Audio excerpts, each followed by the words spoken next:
Ang hatol ng kuneho. Noong unang panahon, nang ang mga hayop ay nakapagsasalita pa, may isang tigreng naghahanap ng pagkain sa gubat.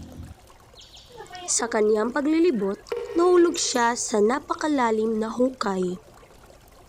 Paulit-ulit na sinubukan ng tigre ang makaahon, subalit siya ay nabigo. Sumigaw siya ng sumigaw upang humingi ng tulong, subalit walang nakarinig sa kanya. Kinabukasan, muling sumigaw ang tigre upang humingi ng tulong hanggang mapaos. Gutom na gutom at hapong-hapon na ang tigre.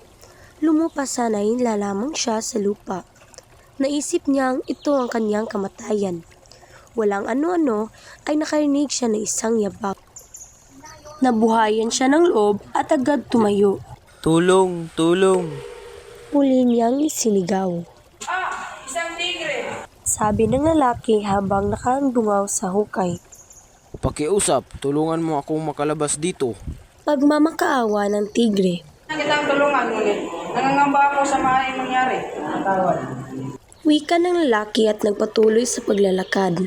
Nangako naman ang tigre na hindi ito kakainin ang tao. Dahil din sa awa ay tinulungan ng tao na makaahon ng tigre. Ka dito. Gumapang ang tigre sa troso hanggang makaahon sa hukay. Nakita ng tigre ang lalaking tumulong sa kanya.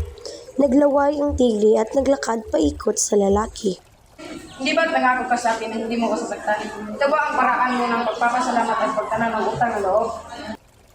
Wala na akong pakialam sa pangakong iyan dahil nagugutom ako, hindi ako kumakain ng ilang araw. Nakiusap muna ang tao sa tigre na baka kung sakali ay hiningi ng hatol ang puno kung siya ba ay dapat kakainin ng tigre. Ipinaliwanag ng tigre at ng lalaki sa puno ng pino ang nangyari.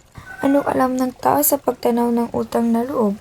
Bakit ang mga dahon at sanga namin kinukuha ninyo upang di mapainit ang inyong mga tahanan at papaluto ang inyong mga pagkain?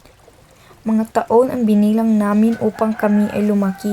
Kapag kami ay lumaki na, pinuputol ninyo. Ginagamit ninyo kami sa pagpapatayo ng inyong mga tahanan at paggawa ng inyong mga kasangkapan. Isa pa, tao rin naman ang humukay ng butas na iyan. Utang na loob? Huwag kang magdalawang isip, tigre. Sige, pawiin mo ang iyong gutom. Oh, ano masasabi mo doon? Tanong ng tigre habang nananakam at nangungisa ang lalaki. Sa mga sandaling iyon, dumaan ang baka. Muling humingi ng hatol ang tao sa napadaang baka. Ipinaliwanag ng tao ang nangyari ngunit katulad ng hatol ng puno ay ganoon din ang hatol nito.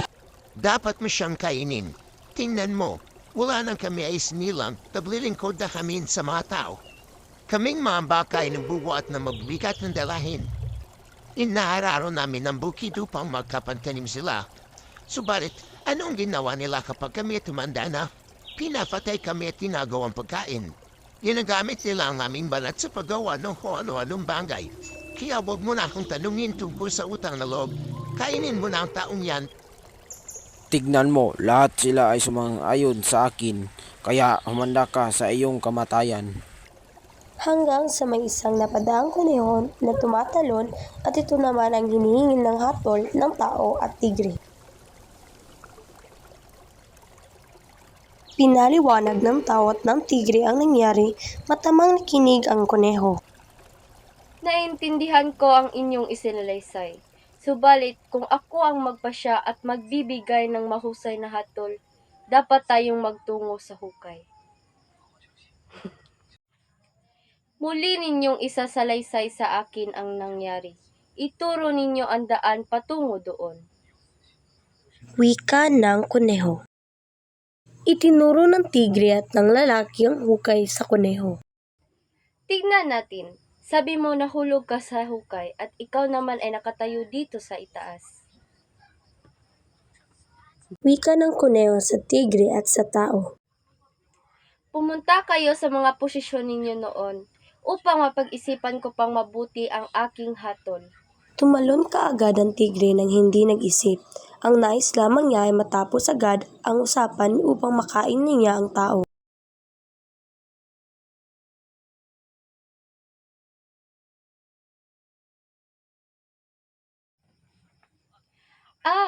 Ganito ang kalagayan ninyo noon.